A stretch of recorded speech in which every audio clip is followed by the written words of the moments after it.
Hello, everyone, and welcome. I'm Robin, your host and representative from Back to Your Roots Herbs. Today, we're going to have a very real, very necessary conversation about intimacy. When we talk about aphrodisiacs, the culture usually points us toward a gas station pill or a quick fix for mechanical issues. But if you are in a relationship, you know that intimacy isn't just about mechanics. It is about the space between two people. It's about that relational neurochemistry. Maybe you've been together for years and the love is there, but the spark feels buried under the weight of daily stress, work, and exhaustion.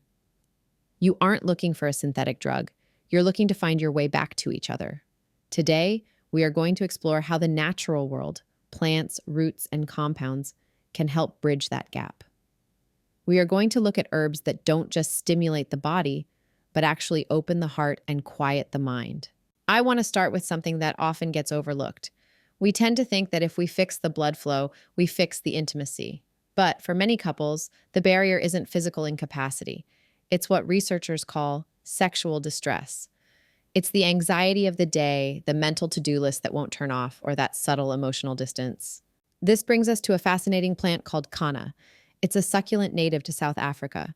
Historically, it was chewed by the Khoisan people for endurance, but modern science shows us it acts as an empathogen. That means it generates empathy. Think about those early days of your relationship. You were open, less guarded. Kanna helps replicate that state. It works by slightly boosting serotonin and, more importantly, dampening the amygdala. That's the part of your brain responsible for fear and the fight or flight response. When you take kanna, it lowers that barrier of entry to intimacy. It allows you to drop the performance pressure and actually be present with your partner. It creates a safe container for connection. Now, pairing beautifully with the emotional openness of kanna is something you might have in your kitchen, but perhaps not in the quality required for a true shift in consciousness. I'm talking about cacao.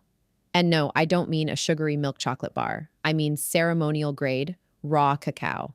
We often dismiss chocolate as a comfort food, but chemically, it is a powerhouse for couples.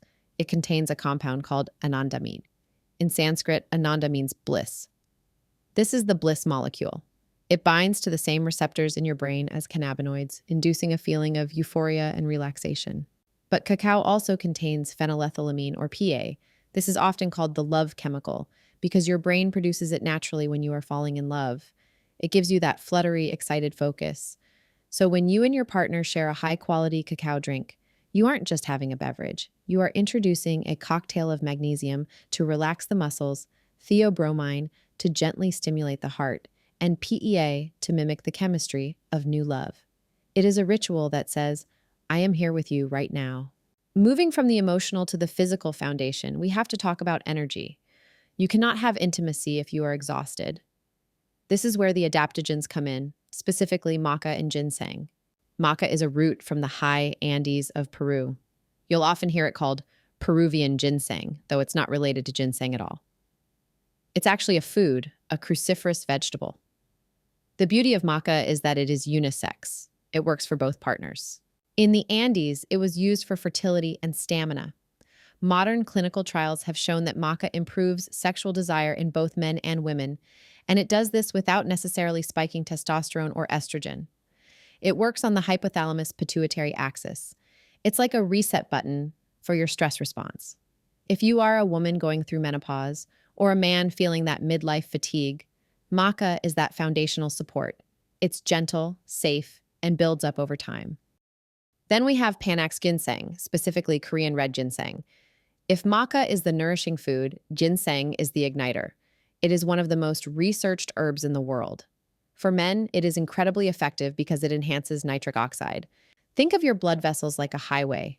Nitric oxide is the signal that opens up more lanes, allowing traffic, blood flow, to move freely to where it needs to go. This is crucial for erectile function. But for women, that same blood flow is vital for sensitivity and lubrication. Studies have shown that in postmenopausal women, ginseng significantly improved arousal and satisfaction. It revitalizes the entire system. Now, I want to speak directly to the women listening, or the partners who love them. There is an herb in Ayurveda, the traditional medicine of India, that is legendary for female health. It's called Shatavari. The translation of Shatavari is quite bold. It literally translates to she who has 100 husbands. Now, that's not about promiscuity. It's an allusion to having the vitality and endurance to sustain that much energy. Shatavari is the ultimate female tonic. It is cooling and moisturizing. In our modern lives, many women suffer from dryness. Not just physical dryness, but a drying out of the nervous system due to high stress. Shatavari is rich in steroidal saponins that support estrogen balance gently. It's fantastic for fertility, but also for menopause. It nourishes the reproductive tissues and calms the mind. It helps you feel juicy again, in every sense of the word. Another incredible ally for women is saffron. Yes, the expensive spice. Saffron has shown remarkable results in clinical trials, specifically for women who are taking antidepressants. One of the most common side effects of SSRIs is a loss of libido or difficulty reaching orgasm. It can be heartbreaking to choose between your mental health and your sexual health. Saffron seems to help bridge that gap. It interacts with the opioid and dopaminergic systems in the brain. Studies found that just 30 milligrams a day could counteract those sexual side effects of medication, improving lubrication and arousal. It brings the sensation back. Now, let's pivot to the men. We discussed ginseng, but we need to talk about testosterone and dopamine. You have likely heard of Tongkat Ali. It's often called Malaysian ginseng or Ali's walking stick. This root is renowned for male virility, but here's the nuance. It's not just about pumping more testosterone into the system. Tongkat Ali helps release the testosterone you already have so your body can use it. It lowers cortisol, the stress hormone. Remember, cortisol and testosterone are like two ends of a seesaw. When your stress is high, your testosterone tanks. By lowering that stress with Tongkat Ali, you naturally allow your vitality to rise. Men often report better morning erections and a general sense of well-being and confidence.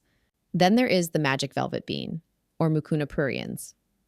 This is a fascinating legume that is a natural source of L-dopa. L-dopa is the direct precursor to dopamine. Dopamine is the molecule of motivation, of seeking, of desire. It's what makes you want to pursue your partner. For men, dopamine is also critical for the physical mechanics of intimacy. Mucuna helps elevate that mood and drive. It's also been shown to improve sperm quality and count. So if you are a couple looking to conceive or just looking to bring that hunt and excitement back into the relationship, Mucuna is a powerful tool. I want to take you a bit further afield now to some rare and lesser-known botanicals. These are the ones you won't find at your average grocery store. First, let's travel to ancient Egypt and the blue lotus. If you look at the art in the tombs, you often see this beautiful blue water lily depicted alongside scenes of celebration. Blue lotus is what we might call a hypnotic aphrodisiac. It contains two alkaloids, apomorphine and nuciferine. Apomorphine stimulates dopamine receptors, which helps with physical arousal. Nuciferine is a relaxant. The combination creates a dreamy, euphoric state. It's not a frantic energy, it's a tactile, sensual drift. It heightens the sense of touch. For couples who feel their intimacy has become too routine or rushed, Blue Lotus can help slow down time. Then there is a hidden gem from Africa called Mondia whitei, or white ginger. In Uganda and West Africa, this is a cultural staple. The roots smell like vanilla and are often chewed or brewed into a tea. What makes Mondia special is that it is cytoprotective. That's a fancy way of saying it protects your cells. Specifically, it protects the testicular tissue from oxidative stress. It's used to treat sexual weakness and improve sperm production. But beyond the science, it's used in traditional weddings as an energizing drink to invigorate the couple. It elevates testosterone and has a mild anti-anxiety effect. It's a beautiful example of how traditional wisdom aligns with modern pharmacology. However, we have to be responsible. In the world of natural supplements, there is a dangerous misconception that natural equals safe. That is not always true. I want to warn you about two things specifically. First, there is something called mad honey, or delibal. It comes from Nepal and Turkey. It's made by bees that pollinate rhododendrons. You might see it marketed as a potent sexual stimulant. Please stay away from this. It contains granotoxins. In very small amounts, it causes hypotension, but the line between a dose and a poison is razor thin. It can cause your heart rate to drop dangerously low, down to 30 beats per minute, and lead to hallucinations and heart block. It is not worth the risk. Second, there is an herb called Phaedogia agrestis. It has exploded in the biohacking communities recently for testosterone. But the toxicology reports are concerning. Unlike the safe adaptogens we discussed, Phaedogia has been shown to disrupt the cell membranes in the liver and kidneys of rats. It causes cellular injury. When we have safe, proven options like Tongkat Ali or fenugreek, there is no reason to risk your long-term organ health for a temporary boost. So how do we bring this all together? How do you actually use these plants? One of my favorite ways to integrate these herbs is through a ritual preparation, specifically using Damiana. Damiana is a shrub from Mexico and Central America. It has a long history of being used to treat frigidity and anxiety. It makes you feel mildly euphoric and relaxed. But here's the trick. The active compounds in Damiana are hydrophobic. They don't like water. If you just make a tea, you aren't getting the full benefit. The traditional way to prepare it is as a liqueur. You can do this at home. You take the dried Damiana leaves and soak them in a neutral spirit, like vodka, for about 5 to 7 days. The alcohol pulls out those essential oils and terpenes. Then you strain it and mix it with a warm honey syrup. The honey balances the tannins, and historically, honey itself is a symbol of fertility and energy. Sipping this cordial with your partner isn't just about taking a supplement. It's about the act of sharing. You are relaxing the body, quieting the mind, and allowing the mild, warm euphoria of the Damiana to set the stage for connection. If alcohol isn't your thing, you can look to the Ayurvedic tradition of medicated milks. You can simmer herbs like ashwagandha or mucuna in milk, dairy or plant-based, with a little ghee or coconut oil. The fat is crucial because it helps your body absorb the nutrients and, according to Ayurveda, carries the medicine across the blood-brain barrier. Drinking this warm, spiced milk before bed is a soothing, nourishing way to end the day together. Intimacy is a living thing. It requires care, attention, and sometimes a little help from the earth. Whether you are looking to lower the stress that keeps you apart with Kanna, nourish your hormonal balance with Shatavari and Maca, or bring back the spark with Mucuna and Ginseng, the goal is the same. It is about using nature's pharmacy to support the joyous art of love. It's about moving from sexual distress to interactive reciprocity. That's just a scientific way of saying getting back to being in sync with the person you love. Thank you for spending this time with me. I hope this gives you a new perspective on what is possible for your relationship. To learn more, please visit us at backtoyourrootsherbs.com. The direct link for information on natural aphrodisiacs for couples is in the description below. Until next time, take care of each other.